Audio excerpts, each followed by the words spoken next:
Para pemirsa yang budiman, selamat malam. Assalamualaikum warahmatullahi wabarakatuh. Salam Om Swastiastu, Santi Santi Hum, Namo Buddhaya. Salam kebajikan, rahayu bagi kita semua bangsa Indonesia dimanapun berada di wilayah Kesatuan Republik Indonesia.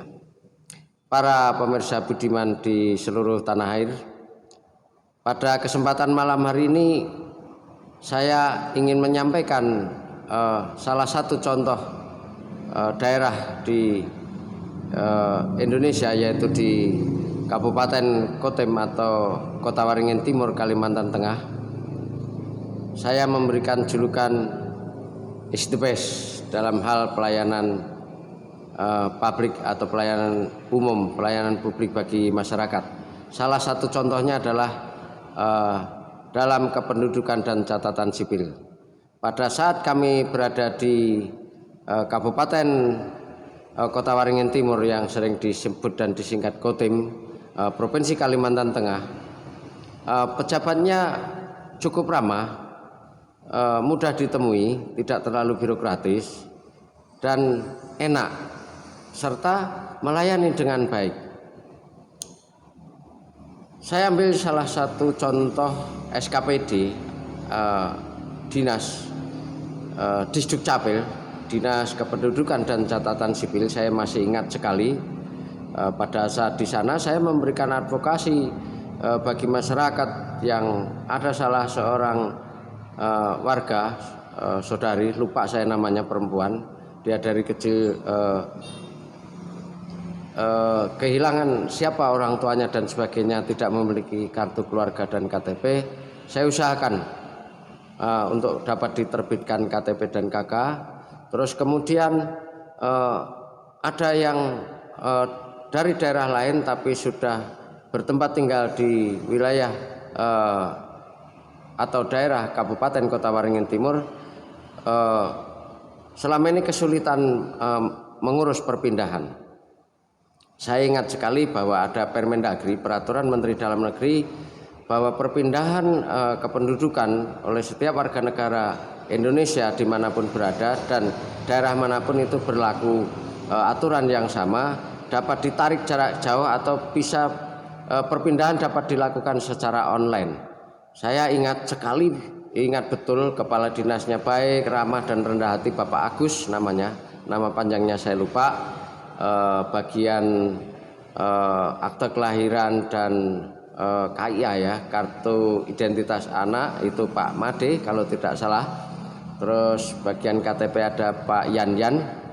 Di situ kita mengadvokasi, menyampaikan keluhan masyarakat dan hambatan-hambatan, karena ada yang akan digunakan untuk pendidikan, akan digunakan untuk mengurus BPJS, apalagi bagi keluarga tidak mampu yang belum memiliki KIS, Kartu Indonesia Sehat, atau BPJS gratis, itu dapat mengurus solusi alternatif yang disebut dengan UHC, Universal Health Coverage. Itu dilayani dengan baik sehingga tidak ada hambatan untuk mengurus pendidikan, kesehatan dan sebagainya. Saya apresiasi sekali, dan siaran saya ini akan saya sampaikan ke Kementerian Dalam Negeri. Kebetulan tadi malam kami bertemu dengan Bapak Kapuspen Kementerian Dalam Negeri. Ada persoalan-persoalan yang ada di Provinsi Jawa Tengah, tepatnya di daerah Kabupaten Semarang. Apabila dapat berlaku dan berjalan dengan baik di Kabupaten Kota Waringin Timur, Kalimantan Tengah dan daerah-daerah lainnya, kenapa tidak bisa berlaku di Kabupaten Semarang? Di mana ini sumbatannya? Di mana nyumbatnya? Apakah ini memang masyarakatnya yang kurang gigih dan tidak mau tahu atau tidak mau belajar? Atau memang informasi yang nyumbat atau tersumbat, atau siapa yang nyumbat? Karena mohon maaf, ada sebagian dari perangkat desa, dusun, dan bahkan mohon maaf, bukan berarti dewannya tidak baik. Ada salah seorang dewan, ketika saya mengurus tentang kesehatan dan kependudukan, betul-betul tidak memahami prosedur, aturan dan mekanisme ini. Agak kebingungan, tapi saya membutuhkan Pak Dewan ini, salah satu fungsi Dewan adalah sebagai alat kontrol atau mengawasi. Saya butuh untuk membantu mengawal Pak Dewan ini saya lihat cukup responsif ya, Dewan setempat yang ada di Kabupaten Semarang, dapilnya di wilayah Kaliwungu, Getasan, Kecamatan Suro dan sebagainya lah, ada 5 kecamatan kalau tidak salah. Pak Dewan ini cukup responsif, tetapi mohon maaf kurang begitu memahami aturan dan prosedurnya atau mekanisme. Tetapi Pak Dewan ini kan dengan sangat mudah untuk mengakses, mencari tahu dan mempertanyakan ke pihak Disdukcapil atau Dinas Kesehatan persoalan-persoalan yang ada di masyarakat didorong dan dikawal. Mohon dengan hormat Pak Dewan setempat untuk mengawal persoalan-persoalan rakyat begini, kesulitan-kesulitan rakyat begini, jangan sampai ada yang menjadi korban.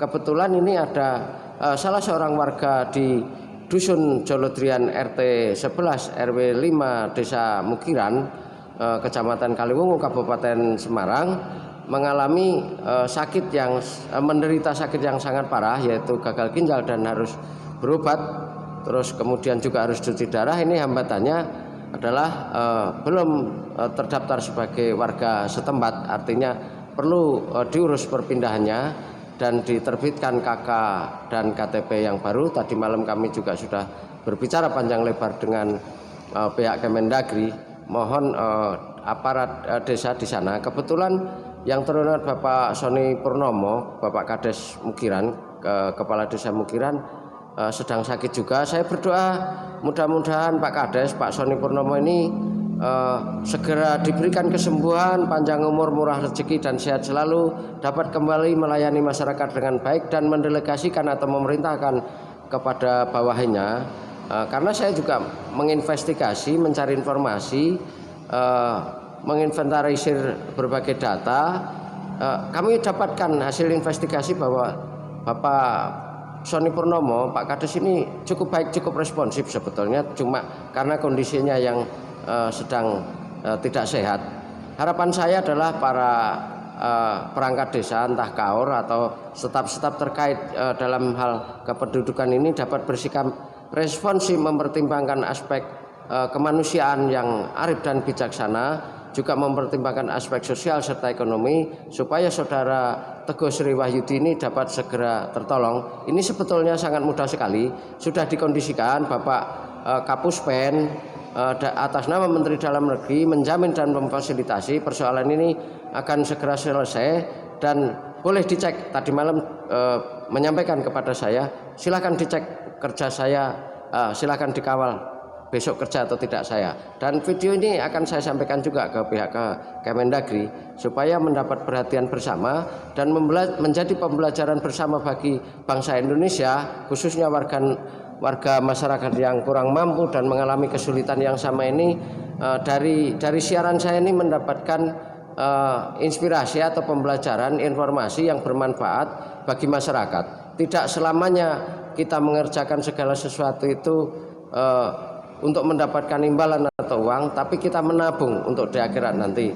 Kepedulian kita menjadi amal ibadah yang baik bagi masyarakat. Marilah kita sama-sama bergandengan tangan membangun bangsa ini agar masyarakat yang kesulitan ini juga berhak mendapatkan keadilan. Saya juga mendapatkan informasi, saya investigasi, ada beberapa contoh ya di salah satu dusun Ngemplak, itu RT RW-nya cukup baik, cukup ramah, tidak rewel katanya, tidak sulit ketika dimintain surat keterangan tidak mampu, tidak terlalu banyak tanya karena memang kesehariannya kan tahu mereka memang tidak mampu, siapa sih yang mau miskin. Sampai perangkat desanya itu Pak Kadesnya juga baik, Saudara Budi kalau nggak salah namanya, Pak Camatnya juga baik. Kami inventarisir terus dan kami investigasi terus, kami monitor jarak jauh ini. Tinggal nanti pihak Disdukcapil seperti apa, tapi harus segera melangkah. Saya ada tim advokasi yang ada di situ, ada Mas Topik dan kawan-kawan.